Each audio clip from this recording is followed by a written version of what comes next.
Mutambada kutsiurwa. Aunyori statement repolice rekuti vana vari kugunun'una, vatambura, varwadzirwa. What hanzi you give the people warning. We don't want to hear that anymore. We don't want a follow-up statement about it. If the police want to help Mnangagwa and Zvigananda to achieve their goals, we'll deal with you. We have the powers, we have the authority, we have the capacity of doing whatever we want. The constitution nditakayinyora haina kunyorwa nepolice. Mutamba need to be told kuti constitution yakanyorwa nesu. It's us who participated in that constitution. We know our rights. You cannot say just because you are a police boss on a temporary basis, very soon you are going.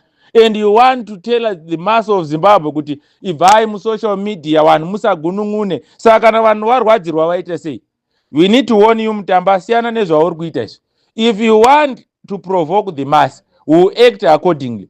For now, we understand the situation at the end. Whatever we are doing, we are respecting each other here. We are employing you, we are paying you each and every month using the taxpayers' money.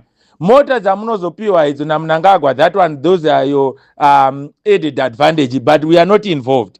But don't major the minor and abuse the mass of Zimbabwe muchinyora masekula asina chekuita nemasi yeZimbabwe.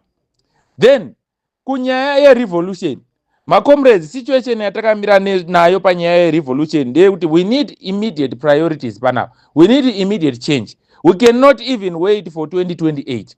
Saka issue iripo ndeyekuti whoever ari kufambirana nerevolution ndiye munhu wedu. Wese vari mupolitics, please chimboteererai. Munhu wese ngaamboya kurevolution. Kana mauya kurevolution nemazuva enyu ekurarama achawedzerwa. Nyika dzinokurumidza kuwana mishonga, migwagwa inokurumidza kugadzirwa nemazvo, then ma-accidents oita mashoma. Cost of living inodzikisirwa, ma-BP oita mashoma, mhuri yeZimbabwe yorarama makore akawanda. Saka kana tiri kuti geza revolution, atipengi, we understand Mudhara Geza he belong to the old generation, wakura Mudhara, but asarudza kufamba nevanhu. Issue iripo ndeyekuti under the systems theory pane methods of system change over.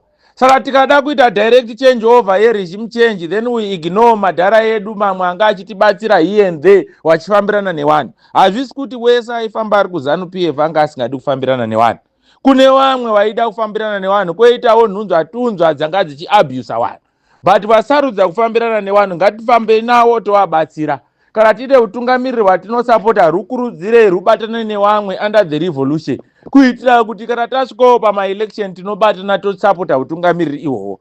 So for now munhu wese tiri kuti ngaaende pachinhu chewanhu. Revolution means chinhu chewanhu. So comrades, hatina maadresi atiri kupana pari zvino nenhau yekuti utungamiriri huri busy kutipa urongwa hwakajeka. Kana zvinhu zvese zvajeka muchationa taakuparidza vhangeri nekukupai ma-updates ari more clear. Murare zvakanaka mhuri yeZimbabwe pamberi nerevolution. Tinokutendai.